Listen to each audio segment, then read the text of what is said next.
What's up guys, welcome back. Today we have a fun kind of chill video, just checking out comparing the Friedman IR-X versus my MGL50, which is just basically a Marshall JMP from like the late 70s, early 80s. And for whatever reason, I haven't done this comparison since I've had both of these together. Basically, once the Friedman IR-X came out, that was my main kind of studio setup. Just sounds great, super convenient, super compact. And then I got my MGL50, which is kind of like my dream amp, Marshall 2204, built by Mark's Guitar Loft. It's a modern hand-wired kind of rebuild of an old JMP. And I absolutely love that. And ever since I got that, I basically have been exclusively running that, and I haven't done a comparison really. I don't know, I kind of want to start using the IR-X a little bit more for different contexts of stuff, and I just want to kind of sit here and compare what's the difference and how similar they might be. And so to do that, I know a lot of guys, they want to make sure I'm using the same IR. So what I did is I brought up a Fractal Cab Lab, which is you can load different IRs, and I blended two different Ownhammer IRs, greenback IRs. One's a 57 and one's a 121. They're blended. They're the exact same. So as we go through the IR-X or the MGL, we can really hear the difference. Even though this is not the exact way I use my MGL, kind of seeing how portable of a recording rig or just a gig rig you can get and how close you can get it to be the sound of a real full-on tube amp. And so with the MGL, I'm just running into the Suhr Reactive load, sending that out into my interface, and then using the Cab Lab. And then the same thing basically with the IR-X. I'm going IR-X right into my interface, no speaker simulation, except for using the same Cab Lab preset that I made, blending the two IRs. And I'm just gonna simply just kind of have fun, just chill, not really over, it's not really, I'm titling it like a versus, but it's really just kind of seeing which one kind of sounds like. And like the MGL over here is like $2,500, $3,000 altogether, and the IR-X is $500, which I think is one of the best things ever created in the last few years. The Friedman IR-X stuff is super incredible. So I just wanted to start off and just kind of hear those different sounds. Right now, I actually have the IR-X hooked up, so we'll just start off with that, hear how that sounds. Like I said, greenback IR, two of them, one has a 57 on it, one has a 121, and I have it kind of blended.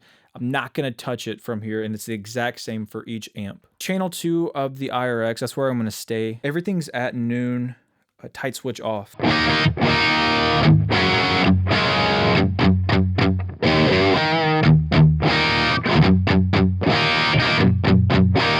That's one thing I kind of miss about the Friedman IR-X. I love that little chirpy, I don't know what to call it, I just love that.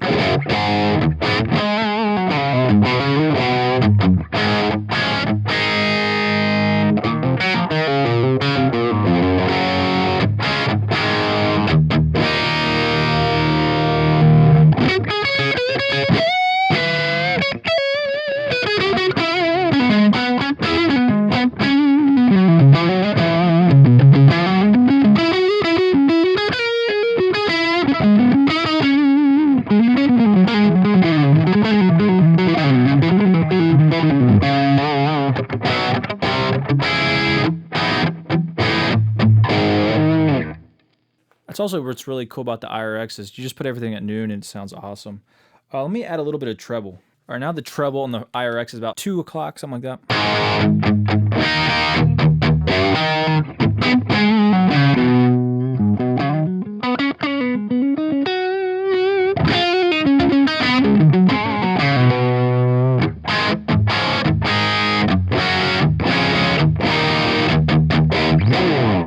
All right, now the treble's back at noon. The mid's about 2.5 or 2:30.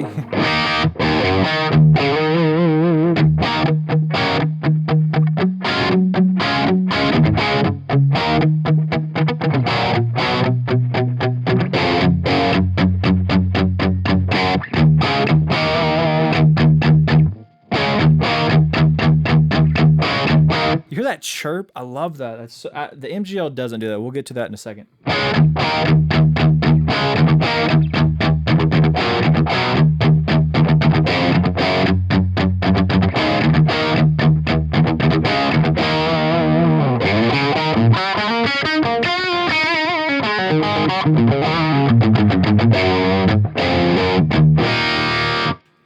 All right, let's go check out the MGL.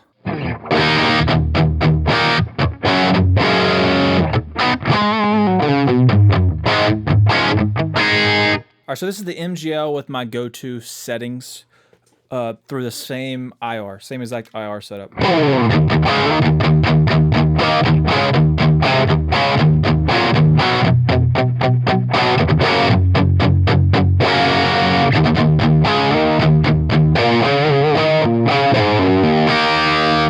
See, the MGL doesn't have that chirp on that low palm muted thing, but it does have this very thick, rich, and deep low end to it.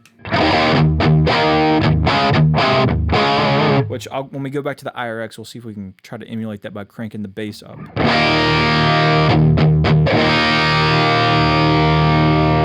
Also, just hitting that E chord, there's something with the MGL has there's this richness to the sound.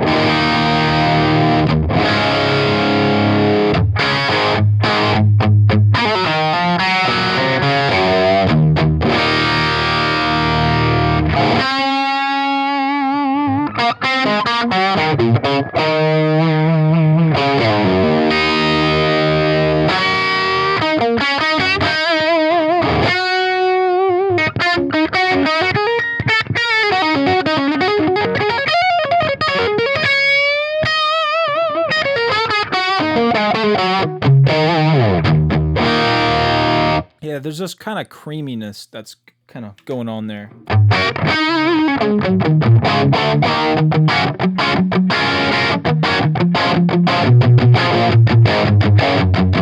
But yeah, for that more modern palm muted stuff, it doesn't react the same. I could engage the boost on this amp and it would probably bring out that a little bit more, but I'm not going to do that. All right, let's go back to the IR-X, see if we can get that low end going, and then we're going to try some pedals in front of it and hear how that sounds. All right, so IR-X now, and then I have the bass. I put it at around 2 o'clock. It was at noon earlier.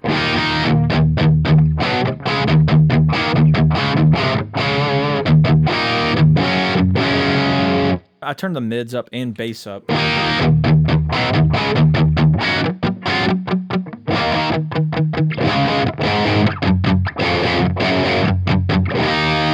All right, now bass is at 3 o'clock.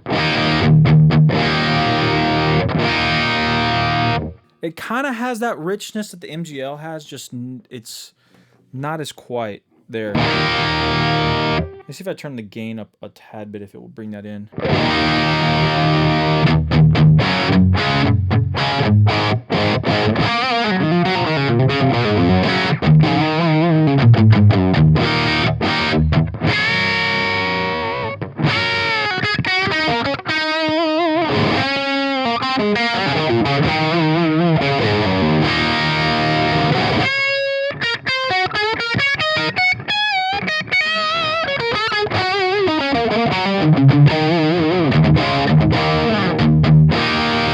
That's still so impressive what you can get right there, in my opinion. All right, now let's try out my overdrive pedal that I like to use is the PXO, the new from the new Phil X overdrive from J Rocket. And we'll start off with the boost side in front of both amps.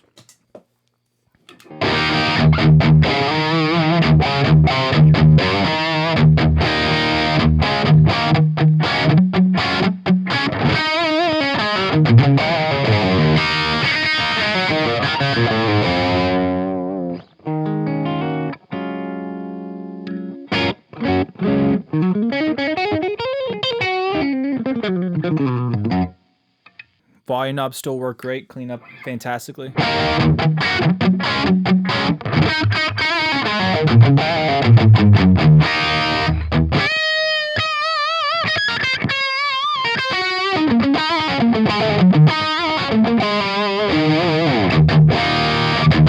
With the current EQ settings on the drive, it really tightens up everything. Add some weight to it as well, though.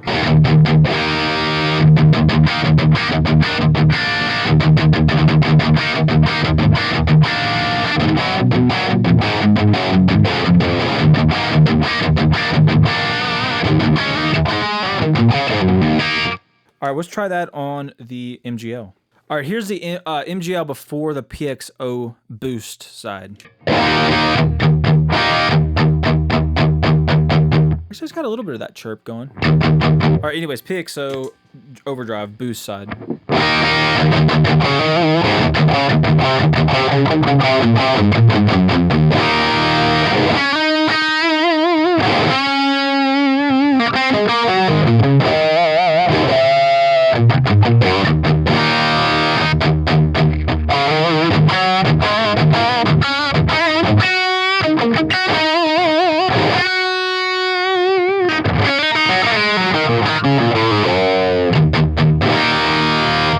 Still has that richness, creaminess.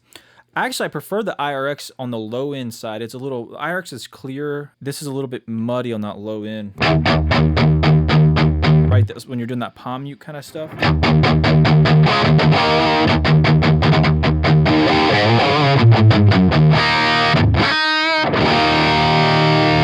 With that creamy, rich sound right there.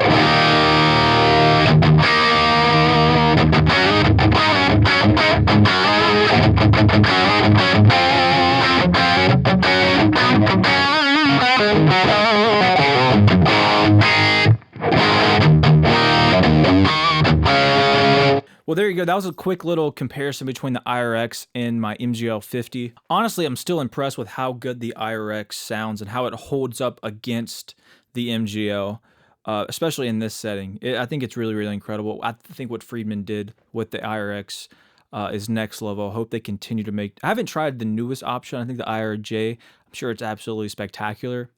I still like, for most of my sound, I still like the MGL. It's just got a richness, a fullness. I think it has more of that than the way I actually typically run it, which is I use the IR from the Suhr Reactive load into my interface preamp. I don't prefer running the IRs like this. I just wanted to do this for I can have a good, balanced, consistent way of using the speaker simulation, and they're both being ran the same kind of way. But for the IR-X being so portable, you can literally bring it anywhere for especially a little recording kind of setup. The tones you can get with it is incredible. Obviously, I'm not going to casually, if I'm going out of town or something like that, I can easily bring this and have a great recording setup. I'm not going to just bring my MGL 50-watt head and my Suhr Reactive load, unless I really, really need to for whatever reason. This covers it fantastically. Feels good, sounds really, really good. But today I was not trying to see what, which one's better or whatnot. I was just kind of curious to see what they sound like. One thing I do like about the IR-X is that it sounds different than the MGL. It's similar, which makes me happy, but also it's different where I could still see, if I'm recording something and there's a certain sound, like the Friedman definitely has that tighter, more modern sound. And if I need that, I need to start using it more. I've kind of been in the honeymoon phase with the MGL, I think. And I kind of still am, which is not a bad thing. There's sometimes maybe the Friedman is the better option. And so I want to start grabbing that more, especially I can just use the preamp side, run it actually into my MGL. I should probably do a video on that too. So using the power section of the MGL, so it's getting that full EL34, whatever the tubes are in the Marshall amp there. Running the Friedman into that, getting that full amp sound, and then capturing that, because I'm sure that sounds really, really incredible. It's similar enough to where I love it, but different enough to really get that extra flavor for those different instances. All right, well, I hope you found today's video interesting, and I'll see you guys back next time.